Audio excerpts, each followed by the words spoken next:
So as you probably guessed, this was actually supposed to be the last video of the year, but now it's going to be the first video of the new year, so, or at least in this segment. So, it's pretty clear what's going on here between these two.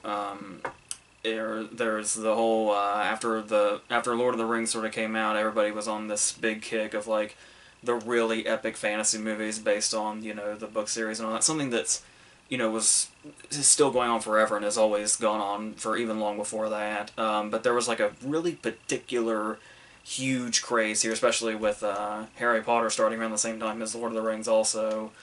Just all kind of happening at once, so everybody kind of wanted to do that. And so that's pretty much how these two ended up coming to be. But prior to that, when they were still in their, I guess, source material stage, there was a bit of some conflicting things here, particularly from Philip Pullman, the author and creator of the whole his Dark Material series that the Golden Compass spawns from, where stuff like Lord of the Rings and Narnia basically more or less pissed him off. How he basically saw them as like really inferior. This was prior to him writing his own series, or this particular series. Where he basically said that Lord of the Rings was like infantile, I think he said, and then he just flat out hated Narnia. He thought it was loathsome, and I think that probably had a lot to do with the whole, religious Christian allegory. So he set out to make this story, which was pretty much the exact opposite, the whole anti-religious thing, the atheism, non-Christian, whatever you want to call it. So obviously, they kind of go hand in hand in regards to when you compare them, despite the fact that one of them was able to break out into a franchise, unlike the other one. But that's, debatable anyway, because there were a number of reasons why the Golden Compass didn't continue, on top of the fact that it just had a really shitty ending to not go in that direction.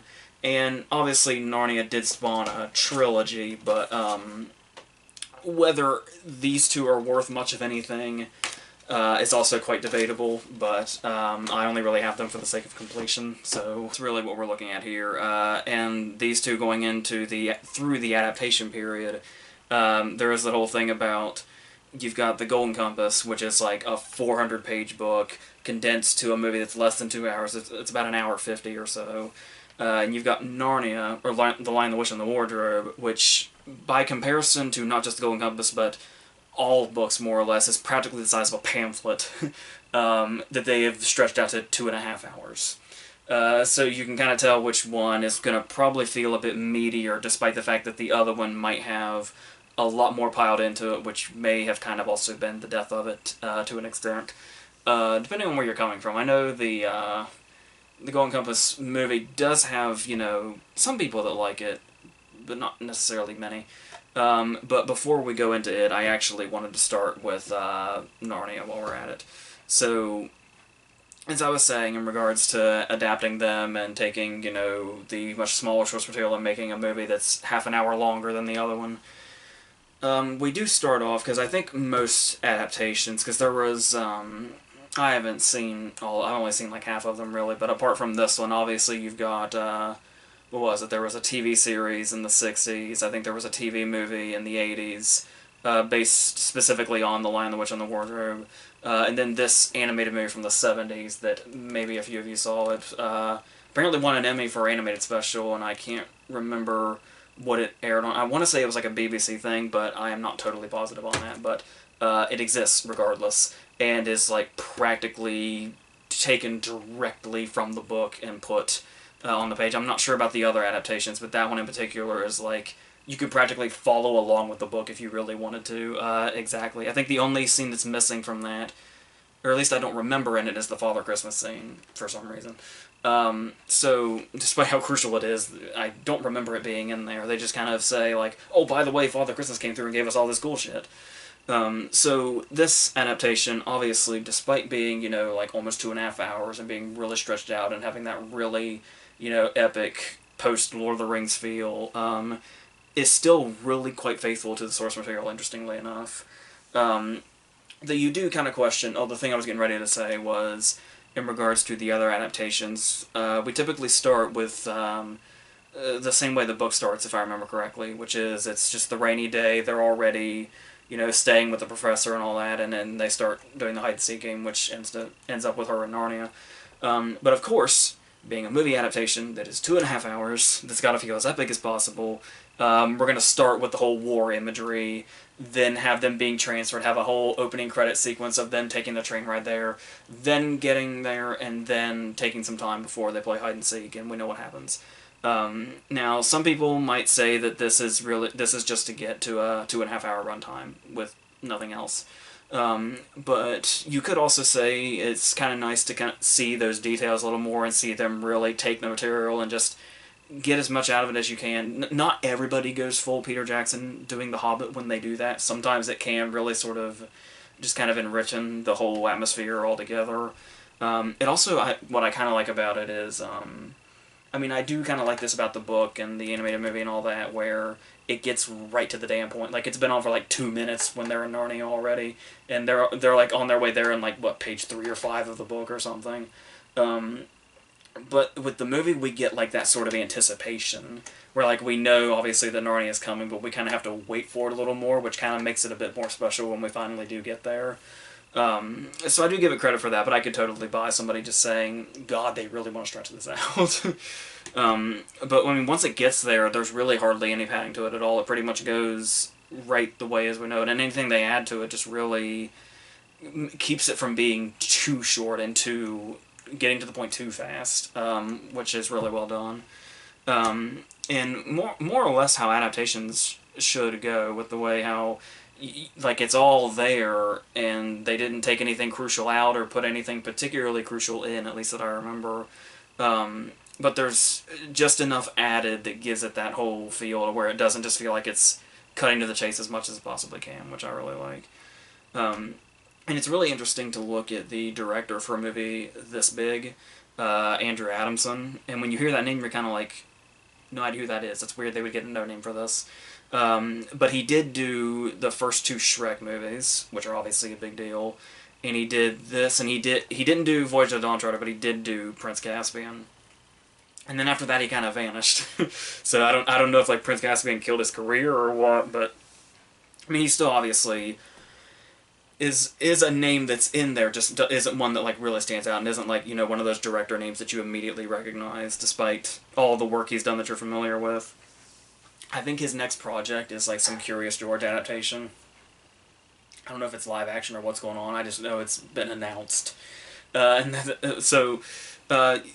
on top of that, also, like, thinking it's from the, you know, guy that did the first 2 Shrek movies and all that, the writers are names that you probably recognize at this point, if you're Marvel fans, really. Christopher Marcus and Steve McFeely, who wrote the Captain America movies and now the Avengers movies. So they're co-writers on it. So that in itself kind of stands out. So as far as where we're coming from with the adaptation, now as far as how it translates, every now and then I do kind of get a sense of when you imagine Narnia, when you like read the book, I mean, even with a movie as big as it can possibly be, there is still going to kind of be something kind of left to be desired. Like, it's always going to maybe not feel quite as big as you imagined it. But they do really well at getting there as well as they could have, especially starting off with this scene with Tumnus appearing with his groceries and he and Lucy being scared of each other, which is always, whether it be the book, any other adaptation, or this adaptation, is always this really fantastic introduction to the world, because they could have, you know, like another movie, just bombarded you with everything immediately as soon as you're introduced to the world. But it felt like Lewis was like really taking his time, sort of kind of taking us from Lucy's perspective herself, and kind of just giving us a little bit at a time. Like, first we get the snow, then we get the lamppost, then we get Tumnus, and then it's just like we just meet one character. Like, it's like, for all Lucy knows, he is the only person that lives here at this point. And how it's like this very slow way to kind of pull us in just a little bit, and we don't feel like we're we're not overcome with how big the world is. We're like gradually shown, like, you'll never believe how far this world goes. The more characters we meet, the more we realize there is to Narnia and the size of it. So that's like really important too. And the fact that they handled this scene with such care, with James McAvoy being Thomas, who I think, I would say for most of us, had to have been one of our first glimpses of him as an actor. Like after, you know, the following year was The Last King of Scotland and so on, and it was like, for a while there, he was always the, oh yeah, he was the faun in Narnia. Before, I think Atonement's finally the thing that said, oh yeah, this dude's actually a big deal. And so this whole scene when, like, she teaches him how to, like, shake hands and all that is such, like, this small, charming scene to set up such a big world, which, like I said, I think does the story itself like huge favor. Like I said, that comes all the way from the book, let alone from this adaptation itself, but the way it translates works just as well, which is really nice.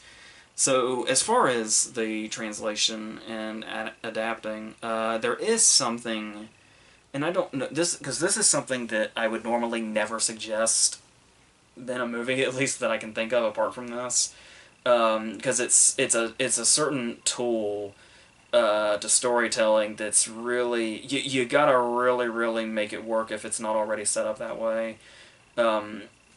With the way Lewis talks, like the way Lewis interacts with the reader when you're reading the book is like so unique, to where it's like he's not just describing things, he's like talking to you directly, which kind of pulls you more into it. And so, stuff like just in general, Edmund's like really malicious nature.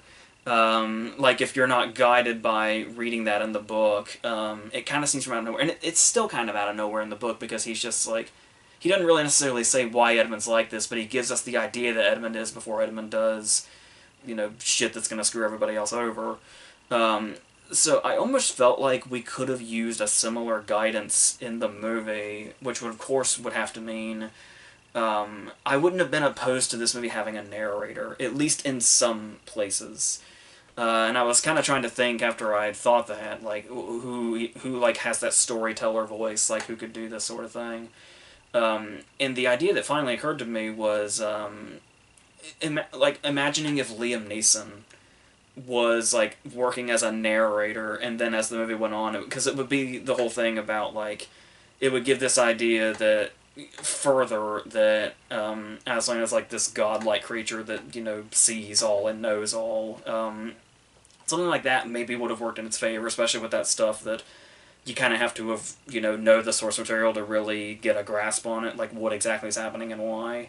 Like I said, even if that's not even clear all the time anyway, even if you do know. But that's just an idea that goes through my head every now and then, but it still works enough fine. Like I said, the whole narrator aspect is like a really tricky thing to pull off without it being too blatant and annoying. So, but while we're on the subject of Edmund's like malicious nature, obviously this brings us to Tilda Swinton as the White Witch, which I was just talking about with James McAvoy, how like for a while there I'm sure a lot of people, whenever they saw him, immediately jumped back to this and said, oh, he's that guy. I almost forgot until I was watching this again recently, but it all came back to me where Tilda Swinton is obviously known for like so many things now, and so many different things, all the way up to all the roles she plays in Suspiria this year, or this past year, whatever you want to call it. And so the fact that now I can probably name like 50 Tilda Swinton roles off the top of my head. But yeah, there was a time where I only associated her with this movie and this part for a while. And a lot of the reason for that is she's... Well, first off, she's just so perfect for the part also, but it's like... especially just her total commitment to it. Like the way she can be like really, really theatrical, but like in this really... Like, she's one of those actors or actresses that really knows how to do over the top, but, like, kind of keep it confined in the same way. To where it's over the top, but it doesn't go, like, outside the line. She doesn't, like, color outside the lines when she goes over the top.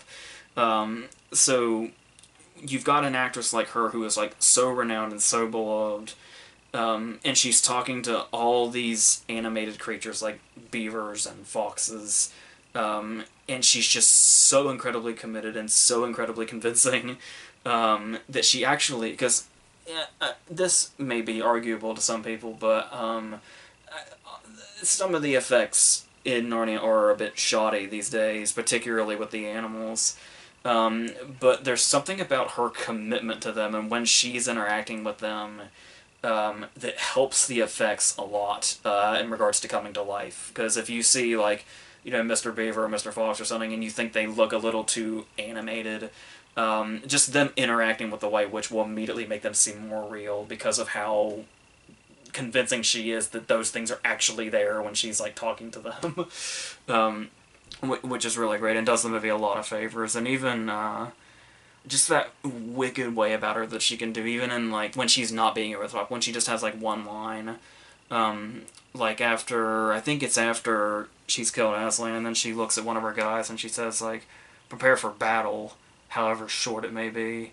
And it's like, it's just a line, but then it's like, that's, especially since we know that she's going to be, like, fighting children, and she knows this, and this is why she has said this like this. She's fighting children and animals, and she's willing to just let a bloodbath happen, and we totally buy that because of what Swinton brings here, which is really great. So, talking about the battles and the big characters and all that, obviously, like I said, the whole thing about this movie is being in that post-Lord of the Rings world, so it's going to be, like, really, really epic feeling in nature. Like I said, despite, the small size of the book itself. So we're going to have, like, shots and effects and all that stuff that's going to have to bring this to life. And we do have, like, these really big sweeping shots, like, when they're, like, walking across the frozen river and all that, and one of my favorite scenes is probably when he stops the wolves by, putting his sword down and making all the ice come down, and then the water comes. All this stuff that just feels like really big and grand stuff that, is too big for adaptations like the animated movie, and stuff that I don't remember stuff like that being in the book. It's more so like, to keep from getting too caught up in all the descriptions, all of the big action scenes are kind of glossed over in the book. But in the book, it makes sense and makes it sort of flow better and tells the story better. But here, obviously, we expect it to go as big as it possibly can. And those scenes really come through and do give it that feel they were going for. That, like I said, might have been lost in, like, the book or a smaller adaptation. One problem that I kind of have that's on me is something that probably makes these shots look a lot more epic would be the widescreen format. And you'll see that I've had this DVD for so long, it is in the full screen format, back when that was, like, sort of the regular, the normal place, but, yeah, so watching this DVD now, like, is not doing the movie any favors. I really just need to convert to Blu-ray. That would just change everything, but, yeah, so, and then you've got the effects I was talking about that are, like, that are kind of looking a little shoddy these days. I can't remember, because the Golden Compass, I do remember at the time even thinking that the effects looked a little off, a little fake. But it's only kind of starting to show in Narnia with, like I said, stuff like Mr. Fox, and when they're looking out, when they realize they're going to have to go, across the frozen river and all that, how clear it is that you've got this really nice shot of them, like, coming up here, but then when we get the shot, like, right in front of them, the green screen is, like, so obvious, which it really sucks, but at the same time, by this point you're so pulled in, you'll do anything you can to get, immersed back into it, even if, like I said, the effects aren't quite doing their job as well as they maybe once did. But there's still plenty of things that are there. For instance, like the way Aslan's mane flows, like even when he's standing still looks really nice and sort of gives him that whole feel that there's something more to him. And there's some of the animals are still fine. Not all of them, look a bit, shoddy, but there's Mogrim the Wolf, who is voiced by an uncredited Michael Madsen, which is something I really like too, because he's one of those cases where Madsen doesn't really have to give much of a performance, because his voice, just the sound of it by itself, kind of already fits the role really well. But even, there even are those moments, though, where it gets kind of comedic, even though he stays evil, like, when he confronts, I think it's when he confronts Peter right before he's killed, when he just kind of walks up to them and he's like, "Hey, we're tired. Can we just kill you?" Or it's like, even when he's tired, he's still just, the way his voice sounds still makes him threatening. So that was an ingenious bit of casting.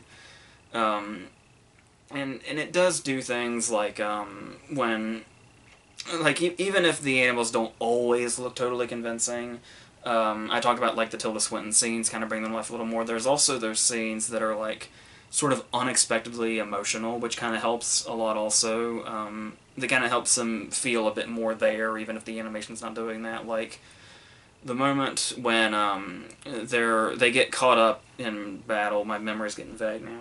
When Mr. Beaver sees, like, his best friend, like, frozen in the statue form, and it, like, breaks his heart. He's like, "That was my best mate," and all that.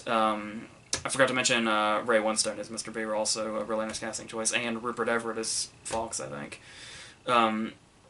And so it's moments like that, like, even though we didn't really know his best friend very well, and we may have seen him, I don't even remember, but not many times, but somehow that scene still hits because we see Mr. Beaver's reaction to it, which sells it.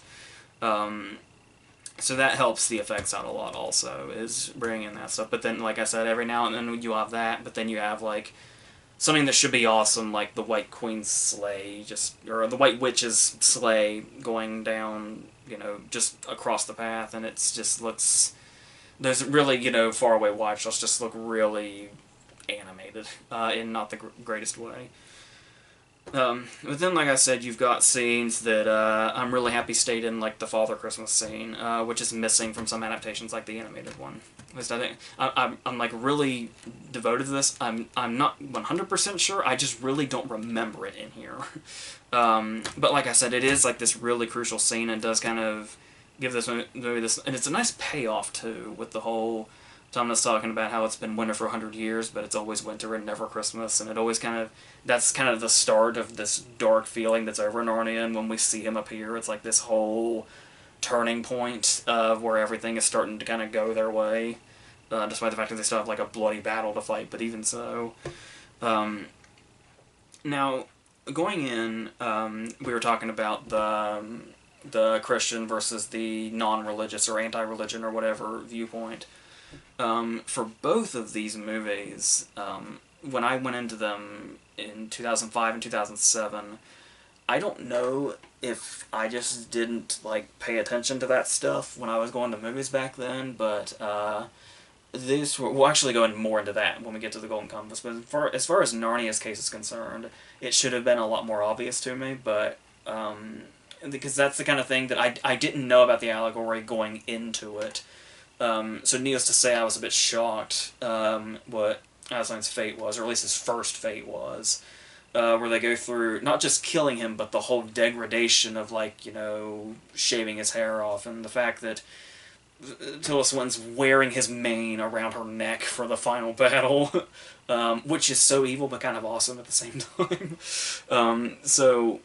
And then the whole resurrection angle, obviously, but I do remember how, like, kind of, like I said, it just kind of emotionally shocking that was, especially for a movie like this, where you kind of get the sense of, what all is, happens in stories like this, and you see, like, the lion on the poster, and, like, because I hadn't read the book the first time I saw the movie in the theater yet, and so when he's, like, you just picture him as, like, this, grand leader. Like I said, the whole, Jesus and or God thing wasn't even registering with me, even after the resurrection. I think it's one of those things that's significantly more obvious after the fact, I know, but, because I had no idea it was even going in that direction. You don't really, unless you know, you don't really go into a movie like this in 2005 expecting, Bible allegory by any means. At least I wasn't.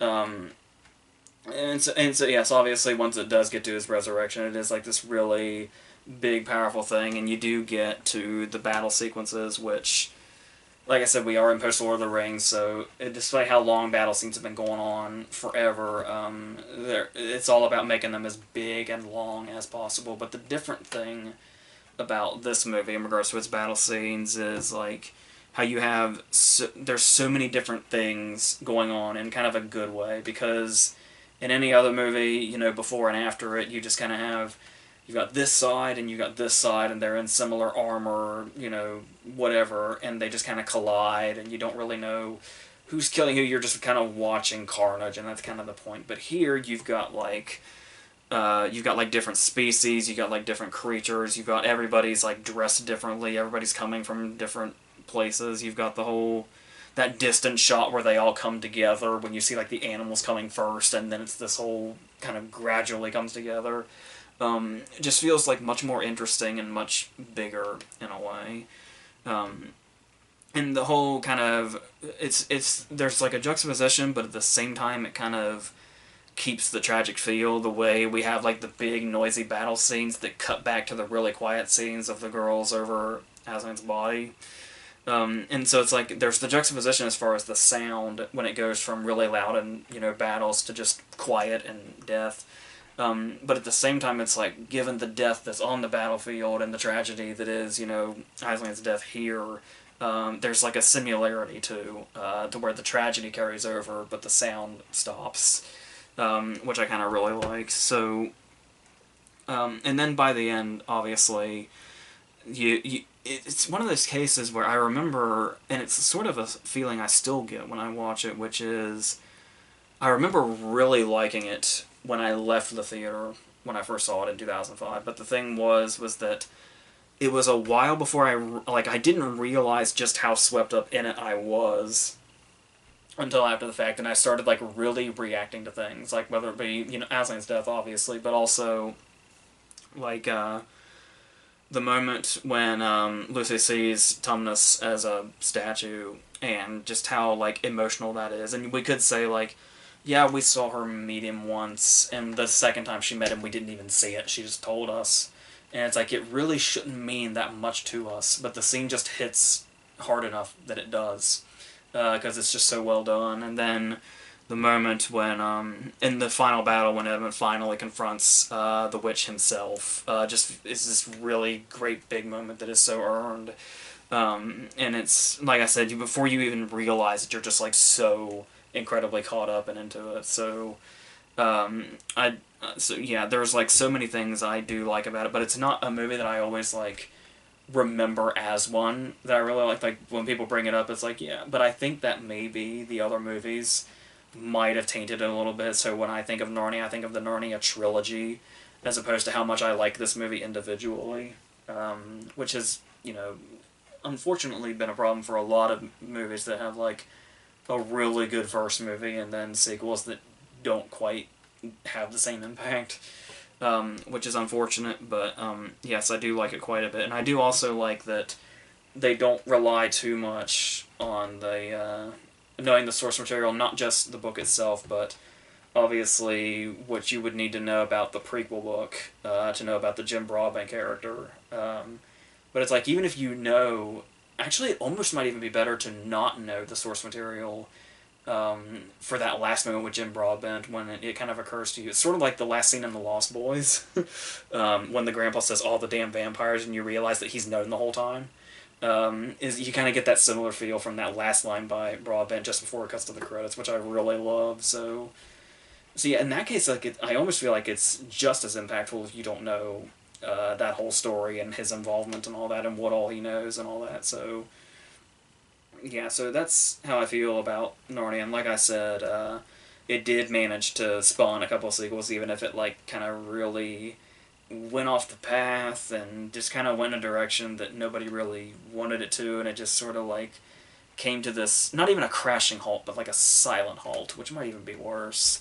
And it just kind of drifted. Like, I remember when they made Voyage of the Dawn Treader, it was like, it just kind of felt like, well, we come this far, we might as well make this thing. I don't even know if anybody's still interested, but I guess, I think, and it just felt really, like, half-assed, and had, like, no impact whatsoever, and just kind of went in and out of theaters, and, like, everybody forgot about it, and So yeah, I don't hear much about these movies anymore, at least in my circles, and I don't know if how much that had to do with it, but regardless of all that, I still think there is plenty of strength to this movie, even if, like I said, it does have dated aspects to it.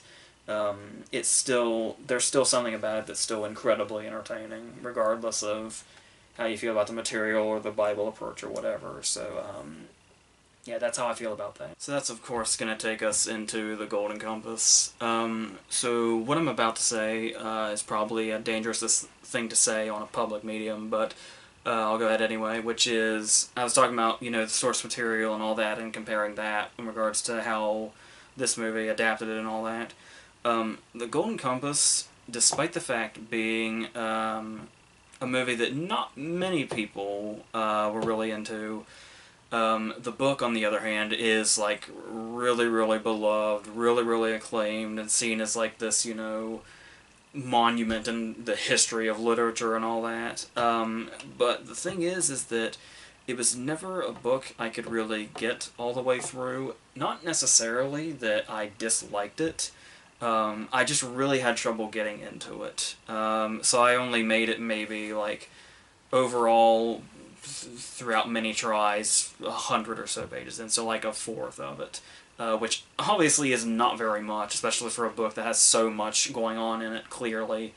But I don't know, I just could never get all the way through it, unfortunately. So that's how I went into this movie, which I'm not big on either, which I know you could tell. You would have been able to tell if I liked the movie and didn't care for the book, because somebody would have long since murdered me by this point. No, I don't really care for the movie either, as you can tell. So, going into this, it started off, I think in the UK, it is or was called Northern Lights, and then through some chain of events, it ended up being called the Golden Compass by accident. And Pullman just kind of liked the title enough to stick to it. Like, he was originally going to call, like, the whole series, like, Golden Compasses or something, and they misinterpreted that, and that became the name of the book in America. So, the whole thing just started off as an accident. May or may not be telling of what came about. So, at least as far as the movie is concerned. So, when you look into that, there are... Well, I'm trying to think of the things that I do like about the movie, since I can't talk at great length about how it is as an adaptation, which I understand is the reason the movie isn't particularly well liked, is how it works as an adaptation, which is apparently not very well.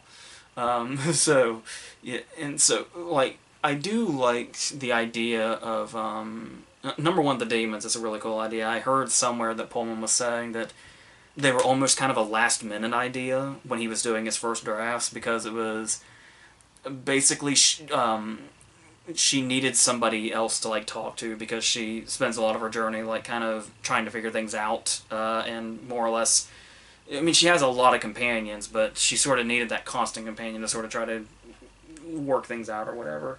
But overall, I do think it's a really cool idea that, like, every character has it, and how it's, like, a part of them and all that. The whole spirit aspect. But another thing is the whole idea of, like, the gobblers. Not necessarily, what they do, obviously, is you can find in pretty much any sci-fi novel, but it's sort of like the mythology surrounding them when the children talk about them. How it's like they're built up almost like a campfire story, or like this urban legend. Like, you hear the, like, even set in, like, this, alternative world, there's still, like, that sort of real feeling of, children kind of scaring each other with stories and all that, despite the fact that, of course, inside a story, they're going to turn out to be real. And so you get this whole thing where Mrs. Holder comes and takes her, and it takes her along with her, and then there's this whole feel of, like, sort of like this Oliver Twist, or I guess Annie in this particular case, but with, like, sinister undertones, where, like, we go to, like, we start off in these certain areas where everything feels, like, really big and sort of futuristic in a way, but it's like the places she's taken just seem to somehow get bigger. And in this particular scale, the movie more or less, I think, does it right, like, from a production design angle.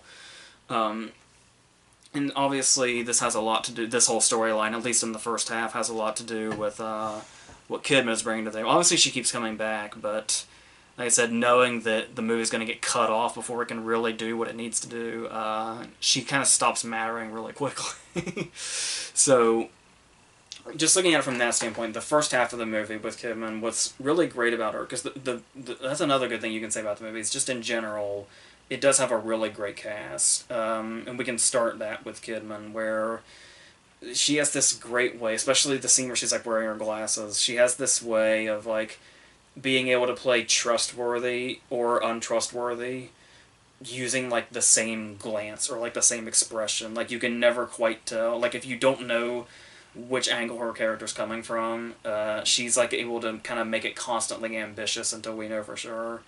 I mean, for the most part, we do know. I do think that's one thing I do remember, I think, from the book. Obviously, my memory's vague enough to where I can't completely trust my memory of the book, but from what I remember, I seem to remember that the reveal that Mrs. Coulter is untrustworthy is that we see her demon, the monkey, like lure a child in one scene, and then that's kind of like her introduction, but it's not revealed to us that it is her until later when we see her and then the monkey's with her, and that's like when you put it together. The movie is much more blatant about it, and not as much of as kind of like that sort of cool reveal way where it suddenly occurs to you. And just kind of that sinister thing of like an unseen person with a golden monkey luring children is a really cool visual from the book. That's almost entirely lost in the movie. So, and that's like, but still, Kidman's performance though really does bring out like just that really sinister vibe in general. I do, and like I said, much like Tilda Swinton, sometimes all it takes is like one line, like that moment when, you know, the demons attack each other and she's basically her true colors are coming out, and the scene just ends with her bending down and saying, "Now kiss me." Is a really great moment and really lets Kidman be like really evil, which is something that she doesn't get to do often, but when she does, she's amazing with it. So I'm glad that they let her do that. But when it gets to the rest of the movie, you can tell it's kind of they're trying to pack you can tell like they're trying to pack way too much of one book into one movie that's less than 2 hours, and how at the same time you can tell they had to have like totally ripped it apart. And another complaint that I heard that obviously I didn't fully catch on to was that apparently a lot of the events are out of order, which I kind of grasp, because it's like there's some things in the movie that I remember from the book and some that I don't, but instead of there being like a whole portion where I remember and then the rest I don't, it kind of fluctuates. Where it's like I remember this, I don't remember this, but I do remember this in that order. So you can kind of tell it got a bit fucked up in the adaptation process. So the question comes in of like, what exactly was the adaptation process? Well, it just so happens this really cheap DVD that I got has 2 discs on it, and one of the special features is a featurette called The Adaptation, which I assume is the adaptation process. So naturally I was like, alright, let's find out what the hell happened. And I watched the special features on that disc, and they didn't tell me a whole lot. You could tell they're trying so hard to be positive, but you can also kind of tell where like some of the slip-ups were, because what it all comes down to is its ultimate creator. And I don't mean Philip Pullman, I of course mean Chris Weitz, who adapted the screenplay and directed it. And the only thing he had done up to this point was American Pie with his brother, About a Boy with his brother, and they made Down to Earth, the Heaven Can Wait remake with Chris Rock. Kind of an odd lineup of movies to go into a movie like this, especially on this grand of scale, which Weitz mentions in this little documentary that he was very much aware of and he was very highly criticized for. And he basically had to go in entirely on his like love for the books. So when you look at it though, when you look at the kind of director he is and where he came from, like there's so many, I could do a whole 50 minutes on everything I love about a Boy. And I've already talked about how much I like American Pie. But just as far as sometimes it just comes down to no matter how much talent somebody has, sometimes they're just kind of not right for something. And sometimes you can take, a director or a writer that's completely out of a zone they were already in and can do something entirely different, and it totally pays off. But like when you look at what they were looking at before, like they kind of knew sort of what they wanted. You can see when you watch this the curve, the very sudden curve that happened, because they were talking to Ridley Scott. As far as writers go, they were talking to Tom Stoppard, who wrote everything from Brazil to Shakespeare in Love. And it's like you can just imagine him making dialogue in this. It's like a little more intoxicating and a little less expository. And it's like combining those two things, not just combining Ridley Scott and Tom Stoppard, but like take what Stoppard's written, like Brazil and Shakespeare in Love. And it's like, I almost kind of see something happening here. But then they decided to throw it all aside, and eventually they just got down to whites for the job. And they were like, well, this is apparently exactly what the producer thought. They were like, well, you know, he's going to direct it, and, you know, he's written all the other things he's directed, despite how different they are, like American Pie and About a Boy. But, you know, since he's written everything else he's directed, we're just going to let him write this. And it's like, yeah, okay, yeah, he does have a clear love for the books and everything. And he did, like, I think he said his first draft was like 186 pages, then he got it down to like 156. So he knew he was going to be making something epic.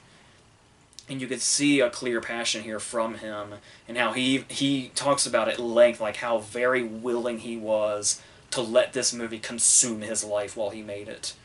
And then it's like, you've got a guy who loves the books, is willing to let his life be consumed, and has a 156-page script. And when you look at the outcome, it's like you can tell there's more of a problem here than just they maybe hired the wrong guy. There's an in-between here that the documentary doesn't talk about, where they somehow got from this to this movie. And like I said, it really sucks, because you can tell Weitz, regardless of being unqualified or not, really put all he could into it. However, there was at one point where, I think this was after he wrote it, because this is how they kept him on, but he did quit at one point because he was overwhelmed. So it's like, yeah, that makes perfect sense. But it's like, they hired somebody else, that guy quit because of creative differences, so they pretty much had no choice but to go back to Weitz, because he was still an accredited writer, and they figured they still had him. So you can just tell in the process, something was probably going to go wrong here. It's like, there's not enough of a balance here, even despite the fact that you've got a great cast. You've got, what's her name? Dakota Blue Richards is the lead, a very solid lead, very talented young actress that really fits the role very well. And like I said, the casting, you've got, you know, Sam Elliott as Scoresby, you've got, you know, Daniel Craig as Azrael, Lord Azrael. The voice cast, you got Ian McKellen, Ian McShane, Kristen Scott Thomas, Kathy Bates, and it's like, there's so much going for it, and there's so much going against it. So that's, and then as it goes on, you can really see, like, just how cobbled together it is, especially in this middle portion. Like, for a while there, it's kind of okay, but you can kind of sense in that middle portion when it really starts to lose its way, which I'd say is, maybe I'm giving it too much credit, but I want to say around the time she escapes Kidman. Is when it kind of starts falling apart, like just before she gets to the port, more or less. Because you get stuff like Serafina's introduction, the Eva Green character, where, I mean, yeah, we technically know her from the start, because she's the narrator at the beginning. You know, the beginning narration where it's like, hey, you know, the dust and the compass and all that, the stuff that's like really mysterious, and it's like, the book doesn't tell you jack shit about it, you just kind of have to figure it out using the clues and all that as it goes, and much like the main character's doing. It's like, we're just going to kind of somewhat tell you what all that is anyway in the opening. But kind of not really too. Like, we're going to be vague enough to where it does. We're going to tell you everything, but be vague enough that it doesn't really matter regardless what we're even saying right now. So that could have been. So the intro kind of feels messy as it is. It probably should have, just like the book, just kind of started with the trying to poison Daniel Craig thing, just going right to that as the opening scene. But they had to do the whole introduction thing and the, hey, let's tell the audience about this, because they won't be able to figure it out or whatever sort of thing. We're not going to be able to fit enough of an explanation in this tiny little runtime. So yeah, there's a mess everywhere. And then, oh, but anyway, I got sidetracked because I was talking about Seraphina also, is when she finally does come into the movie physically, it's kind of, like, maybe this is what the character's supposed to be, but as far as the execution in the movie, it doesn't really work. The way she just kind of materializes and just kind of says, hey, I'm here, and there's like no intro whatsoever. It's like one of those things where you can tell everything just kind of starts appearing abruptly, because it's like there are so many things that should have some big grand introduction or whatever, or some big presentation that says, hey, this is crucial, and this is a very big theatrical movie that's gonna, you know, be cinematic about itself. But it kind of just turns into a checklist of, it's like, well, we gotta cover this thing, and we gotta cover this thing, and this thing, and this thing, and that thing. By the time it gets to the bears, it's like, if you don't know the source material, you're like, how the fuck did we get here? There's like, how the hell did we get from here to this so suddenly? I don't understand. But obviously that's not to say that the movie doesn't still have its moments from there. Obviously, the bear fight is going to be memorable. And, you know, in some of those scenes, like her riding, you know, Jurgen Berenson across the snow and all that, and his fight where he, you know, rips, you know, I forgot his name, the Ian McShane bear's jaw off. It's, yeah, but even so, as I was saying, as far as dated effects go, this did, somehow, some way, this did win the Oscar for visual effects. And I remember that being really odd at the time, especially since it was up against the first Transformers. Which, say what you will about those, the effects are absolutely award-worthy. And it was up against the third Pirates movie, too. So it's like, once again, you know, not the greatest thing, but, you know, as far as effects go, it's so bizarre that this won. Because everything, like I said, even back then in 2007, when I saw the movie for the first time when it first came out, I felt like the effects were really shoddy and just looked really terrible most of the time, especially the demons. There's, like, hardly any time throughout the movie where it, like, there's even a remote sense that the demons are really there. And you don't have performances like Tilda Swinton in Narnia to bring them to life in a better way. You kind of get that sense, I guess, with the monkey and Kidman and all that, but not near to the effect that Swinton was able to pull it off. So like I said, if it had gotten, like, you know, a production design nom, that would be one thing. I can't remember if it might have, actually, but that makes a lot more sense. Where, like I said, whether it's the huge sets, or even if it's something more modest like the port, there's still that, you know, upward shot when we first see Sam Elliott, and it's still, even the port looks like enormous, even though it's like a significantly more modest setting than the big stuff we've seen before. And like I said, it works, much like Narnia, it works best with like its big sweeping shots. Where, like I said, when she's, you know, riding Jurgen Berenson across the snow, or when Daniel Craig is, you know, trekking across the mountains and all that stuff looks really nice, but just the rest of the stuff, yeah, I'm really not quite, it just looks unfinished, and I don't know, that in itself maybe would have helped, but I'm gonna guess the bear fight by itself is probably what sealed that effects win, so that's the only way I can describe it anyway, but obviously, it was one of those cases where, like, as soon as it ended, it was almost comedic. It was like a running joke for the longest time. It kind of still is, where it's like it's one of the biggest, most glaring cases of a franchise not taking off. Where it's like we have all this stuff like The Amazing Spider-Man 2 and stuff like that, where you can tell stuff was building up to be this really big franchise. The whole Dark Universe thing Universal was trying to do with Tom Cruise's Mummy and all that. And it's like, for the longest time now, post the Marvel Cinematic Universe, it's been this running joke about franchises that just nobody has faith in, and they will just never take off. And it's like, the Golden Compass's ending is like the ultimate example of, like, this was totally supposed to go somewhere. And you could just, and the thing was also, is I believe that I heard that this was actually supposed to have at least an awesome ending, and then they were going to go into the other books, but they, like, even cut the source material off early. And it's like, you know, apparently they actually even shot stuff for a much grander ending, but they're like, no, we'll just do that. To the point that I think there was even confusion of how they'd even start a second movie with the way they ended this one, where it just doesn't add up. So, yeah, I don't know what the hell happened here.